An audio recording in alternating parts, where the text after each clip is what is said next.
Hi, welcome back to the channel. So in this video we are going to see about a topic, the topic called as diode equivalent circuits. Diode equivalent circuits. So on this topic we will discuss today.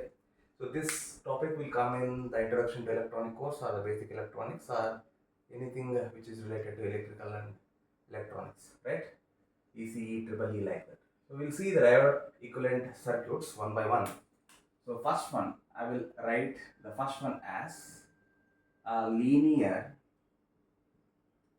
piecewise approximate model or approximate circuit.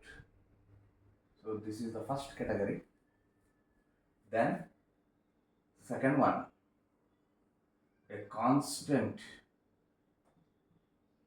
voltage drop, or we will call it a simplified model. Third one, we will see the third one as ideal. So ideal diode approximation. So how many are there? Three. First one is linear piecewise approximation.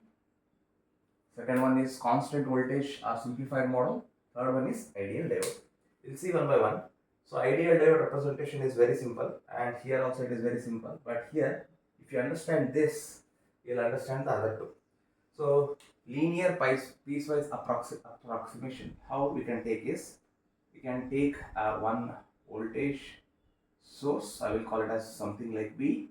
It is positive, followed by some resistance, followed by something like a diode. So I will write this point as like this. So it is, I will mention this as resistance R. Here I will mention it as D. I will tell what is this RD later, and it is, we know that it is anode and it is cathode, right? Plus and minus. It is a simple PN junction semiconductor diode, right? So now here we have done a resistance. So we are having two types of resistance, dynamic resistance and also a AC resistance. So dynamic resistance is we have written here, right?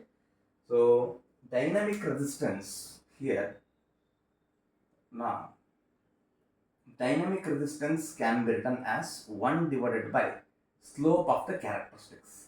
First of all, why we are using this diode equivalent circuit is, so in case of the circuit representations in the future, like in case of the Norton theorem, Thevenin theorem, we want to represent with the help of equivalent circuits. So for that we are taking this equivalent circuit. So these are having some characteristics. Now I have done RD, dynamic resistance, as 1 by slope. How it is going to come, we'll see now. So here, how exactly the characteristics of this will come is, so I will write here. Okay, so I will write this as like this. You will be having this part followed by this part. So this x-axis is V, y-axis is I, and it is origin, right? So here, this is piecewise, means it is having two pieces, from here to here one piece, and from here to here the other piece. So it is having the approximation like this. So here, what is the slope? Suppose I want to write the slope. What we can write is, the slope we can take the help of like this. So how to write the slope for this? So slope for this we can write it as, slope is y by x always. So what is y value? Y value means this much. This is nothing but I. What is the value of x value? That is nothing but this. What is the value of that? This is. So it is I divided by V, right? That is the slope, right? So now, after this, we know the relationship between V and I with the help of Ohm's law. What is that? V is equals to Ri, right? So here I will write it as a small r I, right? So now, how we can write R is equals to, R can be written as V divided by I. Now look at this, I will be having I by V, now I will be having V by I. So suppose here I want I by V, means it is 1 by R is equals to I divided by V, right? So now I by V can be written as what? 1 by R. So slope is 1 divided by R. R, in other terms, we can write R is equals to what? 1 divided by slope. What is that? R value is 1 divided by slope. So that's why we have written this as RD as 1 divided by slope. Right?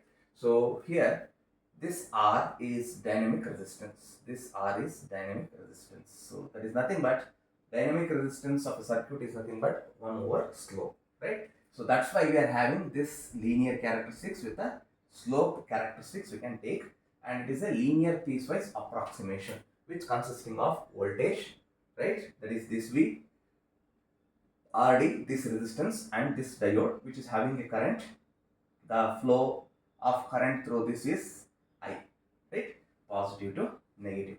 So this is the first approximation. Now second approximation. Second approximation is very simple. Since here we should do the assumption of this dynamic resistance is going to be 0 in this case, right?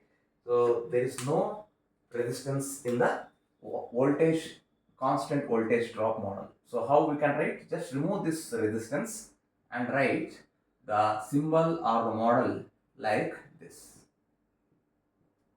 So it is V plus minus, here it is plus, here it is minus, here it is plus minus, it is PN junction diode, we can write it as diode, right?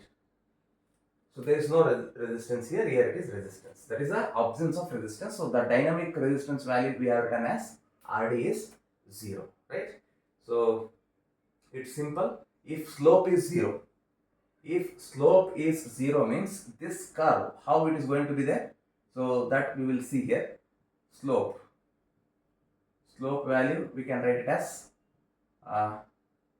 one second, we can write this one only. What is that? We can write this one only. RD is equals to 1 by slope. We'll write it RD is equals to 1 divided by slope. If RD value is 0, because we have taken that, so what is that? It is 1 by slope, right? So if I write slope is equals to 1 by 0, what is 1 by 0? Infinity. So how we can write the slope with the help of the tan of the angle? Tan of the angle is tan theta. So here we can write it as tan theta, right? So what is slope value? Infinity. So it is tan theta. So what is the value of theta we will get? Theta value is tan inverse of infinity. What is tan inverse of infinity? It is, what is tan inverse of infinity? It is nothing but which degree? 90 degrees, right? So theta value is going to be 90 degree. Hence, this characteristics, how we can draw is, we can draw the characteristics. So here I will draw the characteristics here. So I will take the same, this 0 origin I, and here in this case it is V, right? So this point I will take, but not taking the slope. Straight line I will write, which is making an angle how much? Which is 90 degree, right? So this is something I will write it as some VB. So this is also, this point can be written as VB. I will tell this VB means a barrier voltage, right? We'll see what is a barrier voltage now. This barrier voltage, what we have written VB, this value is 0.7 volts for silicon. This barrier voltage for germanium is 0.3 volts. Means from this voltage the diode will start conducting. If I consider this as a silicon diode, this silicon diode will start conducting from 0.7 volts. If I consider this diode as germanium diode, this diode will start conducting from 0.3 volts. Here it is 0.3 we can consider, right? So that is 90 degrees we should draw like this straight line. Here it is slope, here it is straight line. That is what? Constant voltage drop. Look at this, voltage is dropping constantly. That's why it's called as simplified model, and it's the most used model. This one is the most used model, right? Next, what is the last one? The last one is very simple. It is ideal diode. So from here we have removed resistance, right? So from here what you should remove? You should remove the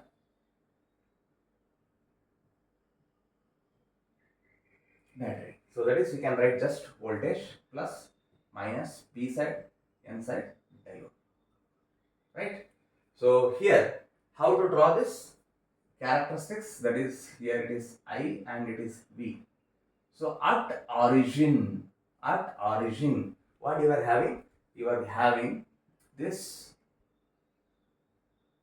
So this is characteristics of the ideal diode condition. That is, at origin only the diode is conducting. Means at V is equals to 0. What is the value of V in this case? At V is equals to 0, the diode is conducting. So that is not possible, because that's why the name is given as ideal diode.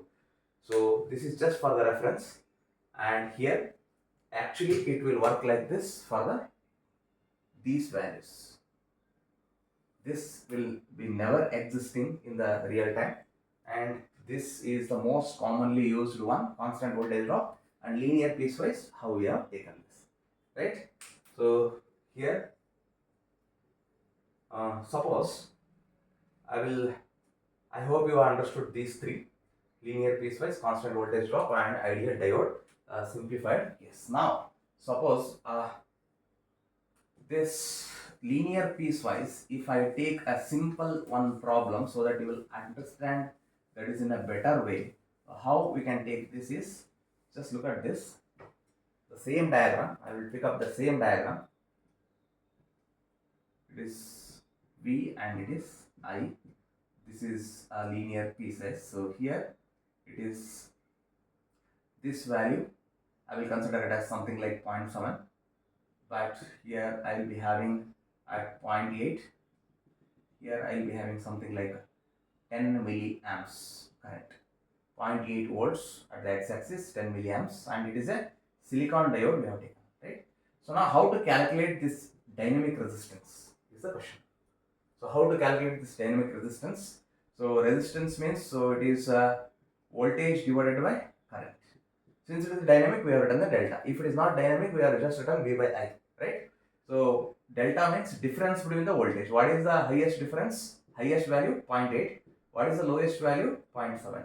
So it is upper minus lower voltage divided by current. What is the upper current? That is 10 milli. So for simplicity, I will take 10. And for what is the lower? 0. So right. So what you will get? So here I will write as milli. So what you will get? 0.1 divided by 10 milli. 10 milli means 10 into 10 power minus 3, right? So how we can do this? We can take this as 0.1 divided by 10 power minus 2, means 100 into 0.1. What is 100 into 0.1? It is 10, right? So what is the dynamic resistance value? It is 10 ohm. So this is how we should solve. That is the importance of dynamic resistance, right? Dynamic, whenever there is a concept of dynamic, obviously this delta will come into the picture, right? So these are the diode equivalent circuits. Most often it is going to be asked in all the examinations, and it is very important in the electronics field for diode equivalent circuits. Wherever in from the second year, many subjects will come for this. This is the basic, right? Thank you. We'll see in the next video with the next topic.